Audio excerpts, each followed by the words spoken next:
Is the number one song in the nation right now, E.T. by Katy Perry, featuring Kanye West. It's been on Billboard's Top 100 for 12 weeks, and it's been number one for a couple weeks now, hasn't it? About 9 weeks. Yeah, so it was last week. It was still number one. You don't like the song? I'm not a fan. I mean, I think I could sound like Katy Perry if I just put my voice into the computer and did a couple little tweaks. And I'm not a fan of the big auto-tune music. You like a more organic sort of thing? I'm a purist. Like Bono said, you can get a guitar and just sit down and sing a song? I'd rather listen to, the acoustics or somebody that can sing. E.T., Katy Perry.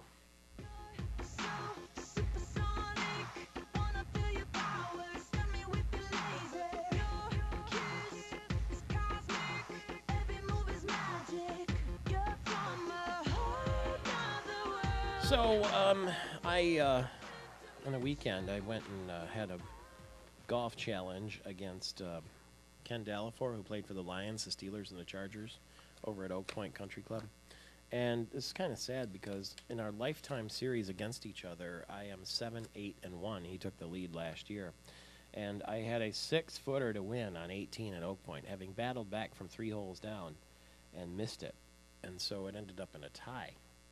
And so I guess I should be happy that at least I stopped the losing. But missing a 6-footer to win against Ken Delafor is not very fun. And then I went to Eagle Eye on Sunday, and I had my best front 9 almost ever in my life, and then in the back 9, 3/8, and put it in the water on number 17, the Island Green hole. So, there were small victories, but also bitter defeats on the weekend. And so Saturday night, Dr. Christine, she has family in Brighton, so she stayed there, and I was left home alone. I came back from Brighton by myself to work on my book proposal.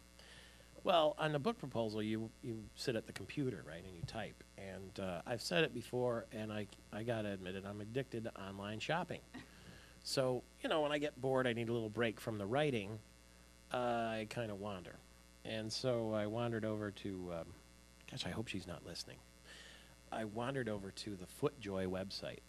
And FootJoy has this thing called MyJoys, which allows you, get this, to create your own golf shoe.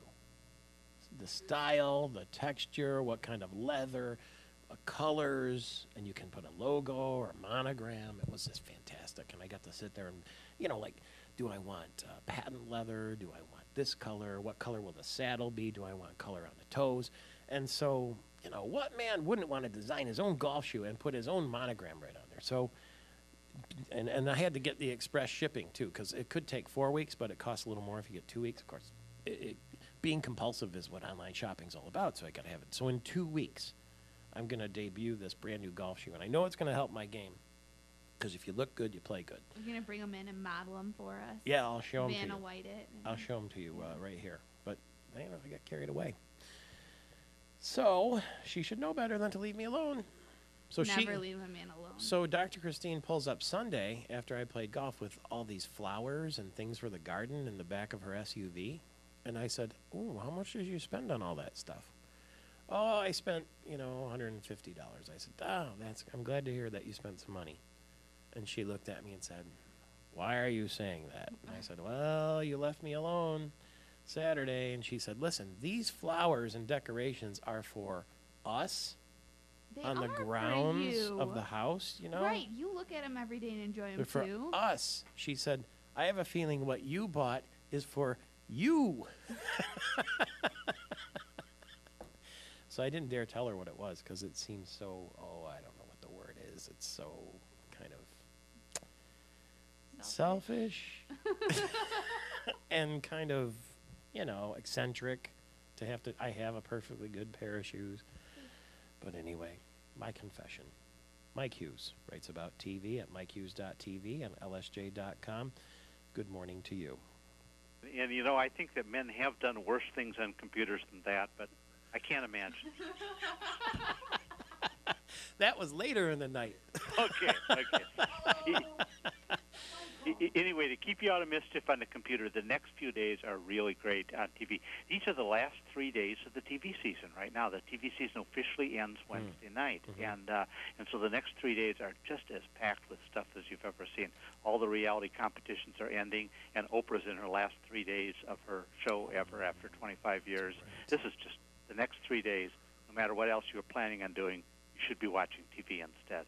Okay, I'll take note. And Donald Trump wrapped it up yesterday with the Celebrity Apprentice? He did, and he made up for the bad times before because, last one time he had country star Trace Adkins was down to the final two, and he didn't pick Trace Adkins as the winner. He picked Pierce Morgan instead. So this time he made it up for it with all the country people by picking John Rich, the country guy, as the winner, and over Marley Matlin, and it was one of those rare years with no villain. I mean, those were two very nice, very smart people, and Rich won, and that was the first of it, and that was the first of this reality show push here. Now tonight and Tuesday is Dancing with the Stars. Also on Tuesday is Biggest Loser, and on Tuesday and Wednesday is American Idol. So at the end of that, we'll have had 4 champions of reality shows and a lot of commotion and a lot of money.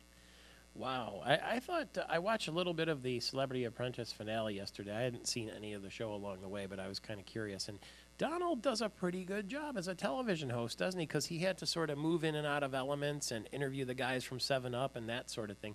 He's not bad. And the last part of it is live, so that makes it hard, too, because not very many people can work live. So he's okay. It's also a little bit confusing, because at the end he looked and he said, I'm going to do it a little bit different this time. Yeah. You thought it meant I'm going to pick you both as winner, and then he just said, well, the winner's John Rich. And I'm thinking, what's different about that? Who knows? But yeah, it's a fairly good ending. It's funny, the original Apprentice has failed in the ratings, and so now it looks like they're only going to do Celebrity Apprentices. But this time they got such a rich, wild collection of people that it worked in the rating. It's a little bit disingenuous because Mr. Rich is not going to go work for Donald Trump now, right? Absolutely. And besides that, what they really judge on ends up being just who can raise the most money by calling up friends and getting them to donate. I mean, they mentioned Marley Matlin and John Rich each got their friends to donate over $1 million to charity. Well, that's nice, but that's not a particular skill. It's just who has the richest friends who will give money. So to me, it's not a great show, but we'll see in the next few days because the others are also interesting. And this American Idol finale is going to be interesting Tuesday and Wednesday. 2 teenagers going against each other, Lauren Elena and Scotty McCready, and that's never happened before. All right, we will stay tuned as you advise us to. We'll also go to MikeHughes.tv and find you on the LSJ.com. Thanks a bunch. Okay, we'll see ya. This is Big and Rich. Rich, the winner yesterday, not Big, on Donald Trump's Celebrity Apprentice.